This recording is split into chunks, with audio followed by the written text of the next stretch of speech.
Ethiopia, according to techcentral.co.za, has criminalized Skype. That's right. That wonderful mode of communications on the internet of being able to do teleconferencing, to be able to talk to someone and see their face at the same time on the internet. In Ethiopia, that's now illegal. That's right. Let's all point and laugh at that backwards little African country while we forget how bad we're being oppressed here in the United States for a minute, shall we? Ethiopia's state-owned internet service provider, the Ethiopian Telecommunication Corporation, has begun performing deep packet inspection of all internet traffic in the country. The country's government recently ushered in new legislation that criminalizes the use of services such as Skype, Google Talk, and other forms of internet phone calling.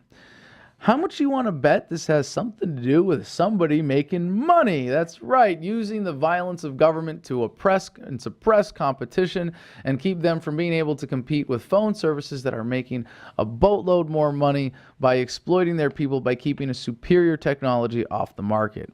The new law, which came into effect on May 24, makes use of internet voice services punishable by hefty fines and up to 15 years in prison. That's amazing.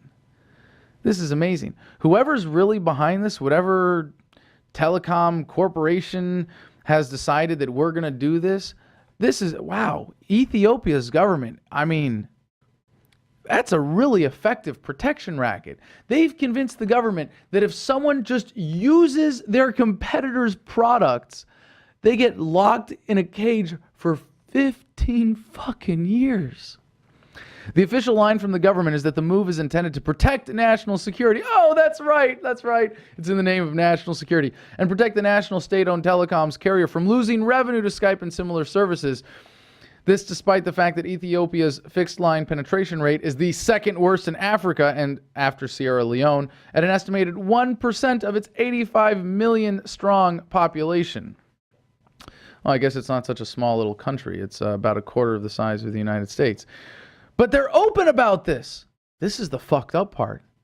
We don't want to keep the state-owned telecoms from losing revenue to Skype.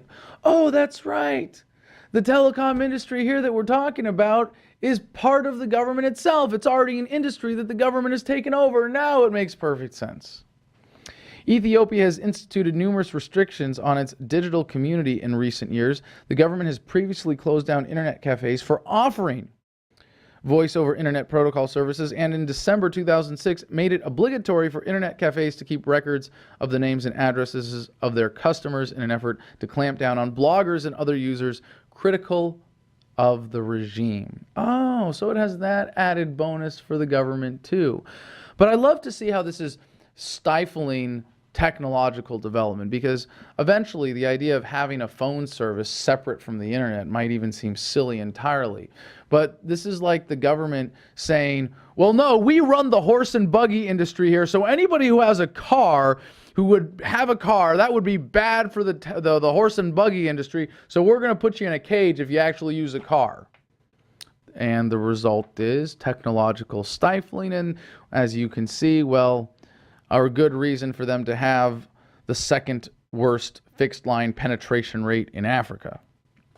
The new law prohibits all voice over IP traffic along with audio and video data traffic via social media. The Africa Review reports that the law also gives the government the right to inspect any imports of voice communication equipment and accessories. Ah, you see that?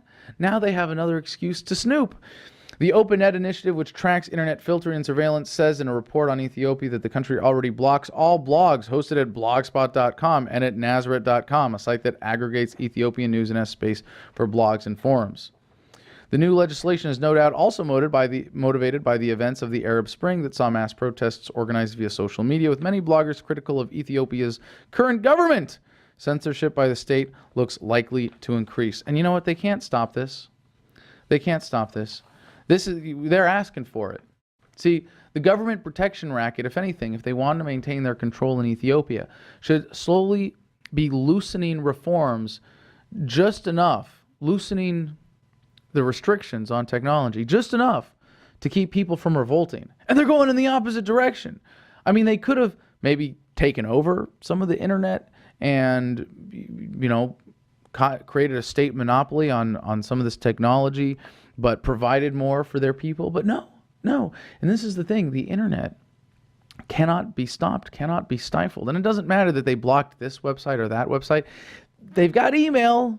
And if you've got email, if you've got that expectation of zero-cost communications, well, the truth will get out. And sooner or later, people in Ethiopia are going to realize what their government is doing and how badly they are hurting and keeping their country back. And it could be that we see the next domino to fall in the Arab Spring will be Ethiopia. And we'll see a similarly styled revolution there as a reaction to bullshit from their government like this. But when's America going to get to that point? Or is our government protection racket too clever for the American people? Only time will tell. But as much as the rest of the world may be angry at the U.S. for its interventionism, they also have plenty to laugh at about us poor American serfs. And in China, well, like I said, it could be worse than the rest of the world. This from AFP. China confirms forced abortion case after uproar. China confirms forced abortion case after uproar. This from AFP. A woman cycles past a billboard encouraging couples to have only one child in a suburb, while Chinese authorities confirmed that a woman was forced to abort 7 months into her pregnancy several days after her plight came to light when images of her baby's corpse were posted online. Thank God for the interwebs. Rights groups have blamed authorities in North China's Shaanxi province for forcing Fang Jianmei to abort her pregnancy because she failed to pay a hefty fine for exceeding China's strict one-child population control policy. The Shaanxi provincial government said in a statement that a preliminary probe had confirmed the case was basically true and the investigators have recommended action be taken against the perpetrators. As the provincial government said on its website, this is a serious violation of the National Population and Family Planning Commission's policies, jeopardizes the population control work, and has caused uneasiness in society. The woman having an extra child or forcing her to abort it? Is that the real threat to the ease of society? Yeah, I would think that's more of a threat. People seeing a forced abortion might make them actually question the one-child policies. But if we could just realize, or the people of China would just realize, that having people pay a fine for having a second child is just as wrong, I don't think this policy would have ever been instituted in the first place. The government did not pinpoint exactly who the perpetrators were, but vowed to avoid a repeat of such a case in which it was against regulations in effect since 2001 banning late-term abortions. Chinese web users have reacted in anger to the abortion, with one comparing it to acts perpetrated by Japanese devils and Nazis after photos online showed Fang lying in a hospital bed next to the blood-smeared body of her baby. A relative told AFP on Wednesday that Fang and her husband had opposed the termination. An official at the National Family Planning Commission, who declined to be named, said earlier that the commission viewed the matter as serious and important and that the probe was being handled at the top level. China has implemented its draconian family planning policy since the late 1970s in an effort to control a population that has grown to 1.3 billion, the world's largest. But who cares if it's the world's largest within an arbitrary government border? What matters is really how dense it is, and control of population density is really screwed up by government incentives when they create unnatural concentrations of wealth and power. I mean, look at New York. If it wasn't for the New York Fed and all the money on Wall Street, New York wouldn't nearly be as densely populated as it is. And if it wasn't for government intervention in the economy in the first place, the incentive to live in urban areas as opposed to rural areas wouldn't be the same as it is. And we wouldn't have this kind of dense population. We're not running out of land here in this world, not yet. And when we get to that point, it's the market that will provide the incentives for us to regulate our populations. And in a way, it already is. Technology also empowering people to better control the way that they reproduce. But the idea that you can control an entire nation's population with a one-child policy and not end up with disgusting incidents like this is kind of naive. Under the policy, urban families are generally allowed to have one child, while rural families can give birth to 2 children if the first is a girl. They have to pay a fine if they contravene the rules. Rights groups say that as a result of the policy, thousands of women have been forced by authorities to terminate their pregnancies. And even if you're not deliberately, directly forced to have an abortion, if you have this child, we're going to steal a shit ton of money from you. That's kind of like forcing you to have an abortion.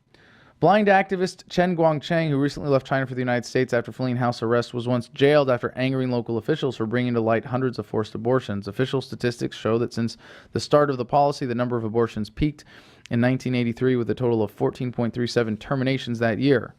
The U.S. said on Monday it has expressed opposition to China's one-child policy after activists reported that a 5-month pregnant woman faces an imminent forced abortion in a separate case. We make no secret.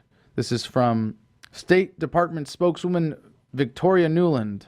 We make no secret that the United States strongly opposes all aspects of China's coercive birth limitation policies, including forced abortion and sterilization, and we always raise these issues with the Chinese government. But we never raise the issues of coercion itself because that would ruin the American government scam.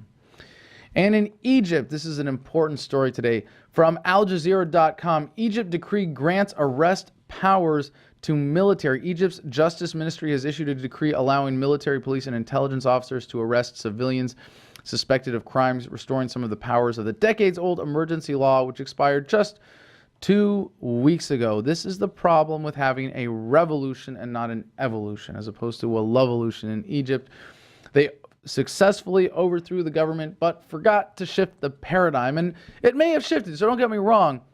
A significant paradigm shift in Egypt in terms of the attitude towards government definitely occurred, but it didn't quite get completed in a way that allowed itself to be manifest in the governance of Egypt, at least not just yet, and they're still reeling with the consequences of that. So we're going to see a lot more turmoil out of there.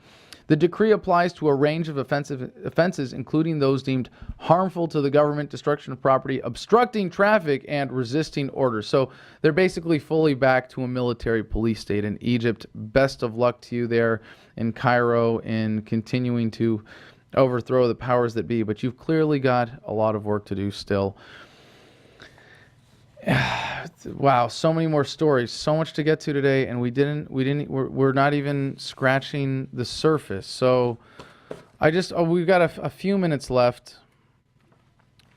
We'll come to a few local stories, or excuse me, American stories here. Dozens of student phones snagged in robbery. This from myfoxnewyork.com. Armed robbers stole between 25 and 50 phones that belonged to Bronx high school students. They were being held in a truck parked near Christopher Columbus High School on Astor Avenue. And the scary thing is here, not that 50 students had their cell phones stolen. I mean, thefts in New York happen all the time. But that it was the government that directly made this possible through their policies. Because in New York, because of their school rules, you're not allowed to have a phone in the school. So students who want to be able to connect with their parents, who find that it's essential to do this, and now parents are fighting for their students' rights to have phones in school in case of emergencies. Students have to go to school and leave their phones in trucks outside the school. They're supposed to be locked and kept safe. And they have to pay for this. So they pay an extra service, and they've created this whole new industry of watching students' cell phones. And so there were these two men going in this truck called Safe Mobile Storage. 3 men walked up to them, bound them with duct tape, and stole the phones in the truck. According to Peter Vallone Jr., city council member, this theft is the result of wrong-headed Department of Education policy which endangers our kids. It's bad enough that our school children are forced to haggle with truck drivers and bodega owners because the DOE can't figure out a way to allow phones to be brought into school. But now this incompetence has led to an even more dangerous situation. Robberies outside of schools and potential predators with all sorts of personal information. Well, geez, Mr. City Council member, could it possibly be that the incompetence has led to an even more dangerous situation in which parents are robbed in order to pay for an education for their children that isn't even worth their while, that exposes them to greater dangers from private, personal thieves.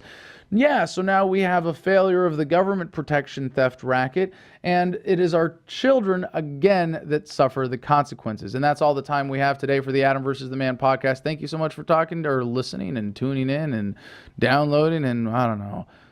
It's been a crazy, crazy day already. Send your hate mail to adam@adamversustheman.com, and we will talk to you tomorrow.